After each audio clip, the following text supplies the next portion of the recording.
Here's the most important time because only 45 days are remaining for the IP MAT Indore exam and you guys might be worried. बहुत सारे बच्चे ऐसे भी होंगे जिनका touch छूट गया है बिकॉज ऑफ बोर्ड्स. बहुत सारे बच्चों ने स्टार्ट भी नहीं किया होगा पहले से, या जो ड्रॉपर्स हैं दे माइट बी थिंकिंग कि मॉक्स में स्कोर उतना ज़्यादा नहीं आ रहा है, अब क्या करें, how to strategise, how to practise and how to like draft everything from the very scratch. So definitely guys I help you for the same. सबसे पहले मैं आपको ये बताना चाहूंगा कि आईपी मैट इंदौर में 3 सेक्शन आते हैं. 2 सेक्शन मैथ्स के होते हैं, एक सेक्शन आपका वर्बल एबिलिटी का होता है. टोटल जो एग्जाम होता है वो 90 क्वेश्चंस का होता है. 360 मार्क्स का एग्जाम होता है क्योंकि पर क्वेश्चन 4 मार्क, नेगेटिव पे -1. ठीक है. उसमें मैथ्स का जो पहला सेक्शन होता है उसमें 15 क्वेश्चंस आते हैं non MCQ based. That means जो भी आपके क्वेश्चन का आंसर है आपको एक बॉक्स गिवन होगा, आपको उस बॉक्स में आंसर टाइप करना है. ठीक है. बाकी 30 क्वेश्चंस आपके एमसीक्यू बेस्ड होते हैं मैथ्स के और रिमेनिंग 45 क्वेश्चंस आपके वर्बल एबिलिटी के होते हैं. ये मुझे लग रहा है आप सबको पता भी होगा, मेरा काम है बताना, मैंने आपको इसलिए एक बार बता दी जिनको इतना भी आइडिया नहीं था. ठीक है. सो अब स्क्रैच से कैसे स्टार्ट करें. थोड़ा सा मैं इसको डिवाइड करूंगा 2-3 फेजेस में, 2-3 टाइप्स ऑफ स्टूडेंट में. सबसे पहले उस बच्चे की बात करूंगा जिसने तैयारी स्टार्ट ही नहीं की, कि जी दोस्त ने बता दिया यार मैनेजमेंट का एग्जाम है, आईएम में एडमिशन मिल जाता है, दे देते हैं. अब now that guy is serious. तो मान के चलते जेई में बहुत सारे हमने ऐसे बच्चे देखे कि जेई इतना फ्रूटफुल नहीं गया, now they want to give IPMAT, तो वो कैसे तैयारी करें. सो आई वुड से उसमें भी दो कैटेगरीज ऑफ स्टूडेंट है, जिनका मैथ्स अच्छा है, जिनका मैथ्स अच्छा नहीं है. सबसे पहले जिनका मैथ्स अच्छा नहीं है उनके लिए मैं आपको एक स्ट्रैटेजी ऐसी बताऊंगा कि some of the most important topics आप कर लो. Arithmetic algebra you can not skip guys. उसके लिए देयर आर सम चैप्टर्स जो आपने 9th-10th में भी करे होंगे, जैसे percentages, SI CI, profit loss, mixture alligation, then comes your averages. ठीक है. Ratio proportion, time work and time distance speed, ये सब आपने कर रखा है. आपको बस इसको रिवाइज करना है और इसके थोड़े से हायर लेवल क्वेश्चंस प्रैक्टिस करने हैं. I would recommend you can use Arun Sharma. उसका लेवल 1 लेवल 2 से ऊपर मत करना, that would be ideal for this. Algebra में अगर मैं बात करूं फॉर मैथ्स, सो देखो यहां थोड़ा सा ट्विस्ट आता है उन बच्चों के लिए जिनके पास 11th-12th में मैथ्स नहीं था. सो linear equation, quadratic equation you have done in your 10th. Series में यू हैव डन एपी, लेकिन जीपी और एचपी आपका 11th का टॉपिक, और स्पेशल सीरीज भी, तो क्वेश्चंस जनरली यहां से आते हैं, तो this you need to practise. Functions आपके लिए नया होगा. फंक्शंस में आपको फिर भी मोस्ट इंपॉर्टेंट फंक्शंस बता देता हूं जहां से क्वेश्चंस आते ही आते हैं. लोगैरिथम की अलग भी प्रॉपर्टीज है, वो भी आपको सारी करनी है.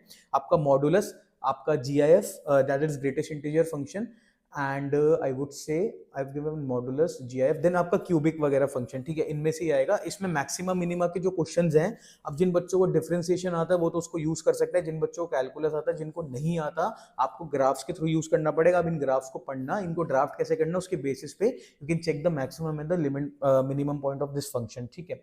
Then coming forth about algebra, you can also do trigonometry.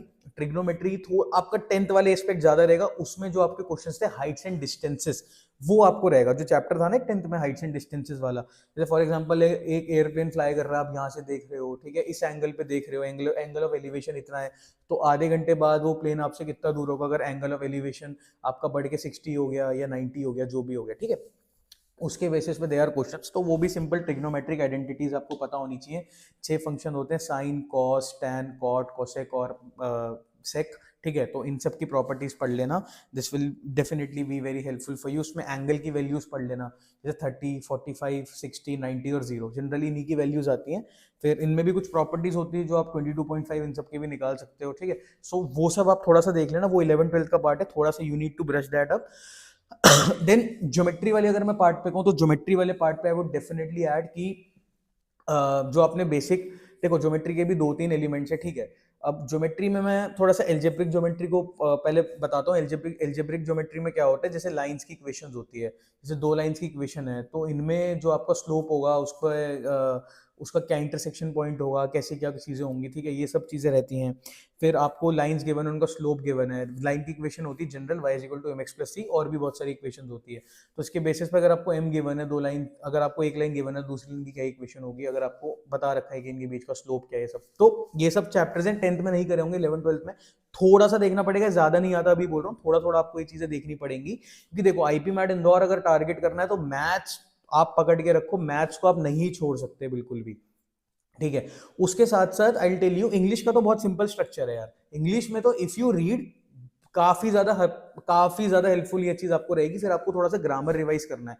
More than enough है, उसमें भी I structurize that you, but maths important है, पहले मैथ्स की और बात करते हैं, देन जो कम्स योर वैसा नॉर्मल वाला ज्योमेट्री, तो उसमें आपकी ट्राइंगल्स एंड क्वाड्रिलेटरल्स की मेन प्रॉपर्टीज आती हैं, that properties you need to remember and learn, जैसे अपोलोनियस थ्योरम ये सब आती है, ठीक है, तो ये बहुत ज्यादा इंपॉर्टेंट कुछ प्रॉपर्टीज होती हैं, तो इन सबको आपको एक बार देखना पड़ेगा if you want to go, but still I suggest, अगर आपको लग रहा है आप बिल्कुल स्क्रैच से स्टार्ट कर रहे हो, you can skip these topics, अगर आपको लग रहा है ज्योमेट्री बहुत ज्यादा हैवी हो रही है, क्योंकि क्वेश्चंस आते हैं, डेफिनेटली आते हैं, बट प्रॉपर्टीज भी बहुत सारी, तो it will consume a lot of time of you, and if you feel you are not able to make a proper time table for that, थोड़ा सा आप ज्योमेट्री स्किप कर सकते हो, देन थोड़ा सा आपका हायर मैथ्स वाले टॉपिक जैसे परम्यूटेशन, कॉम्बिनेशन एंड प्रोबेबिलिटी तो आप मुझे ये भी कह सकते हो, तो 10th में पढ़ा था, बट वो नहीं आता, परम्यूटेशन कॉम्बिनेशन करके कंसेप्ट होता है, उससे मर्ज होके प्रोबेबिलिटी आपको जनरली देखने को मिलेगा।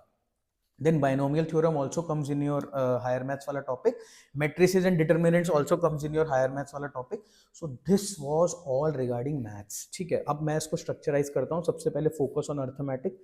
अर्थमेटिक में वो चैप्टर है जो आपने पहले भी पढ़ रखे हैं, देन गो विथ एल्जेब्रा के बेसिक वाले चैप्टर जो आपने पढ़ रखे हैं, linear equation, quadratic equation, then go with series. Series में एपी आपने पढ़ रखा होगा 10th में, GP and HP and special series might be you new, तो उनको आप एक बार देख लो, ज्यादा मुश्किल नहीं है। स्पेशल सीरीज थोड़ा सा मुश्किल हो सकता है, क्योंकि वो सीरीज बहुत अच्छे लेवल पे भी कभी कभार क्वेश्चन में फ्रेम होके आ जाती है, तो it gets difficult even in PG वाले कॉम्पिटेटिव एग्जाम में, कैट में मैं बोलूं, इट गेट्स डिफिकल्ट वो सीरीज डिकोड करना, बट आप जनरल कॉन्टोर पे उस चीज को पढ़ लो।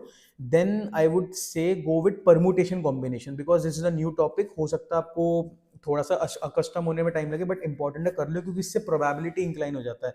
Then go with the remaining topics which I told you, तो इस तरह से आप स्ट्रक्चर बनाओ, this will definitely add a cohort.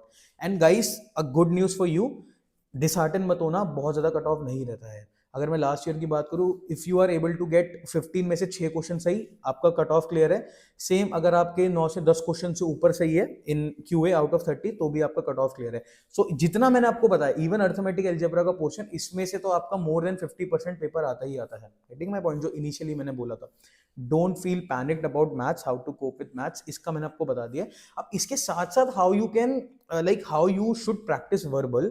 So verbal के लिए start reading if you are not very accustom with reading, क्योंकि रीडिंग कॉम्प्रिहेंशन के क्वेश्चन देखने को मिलेंगे।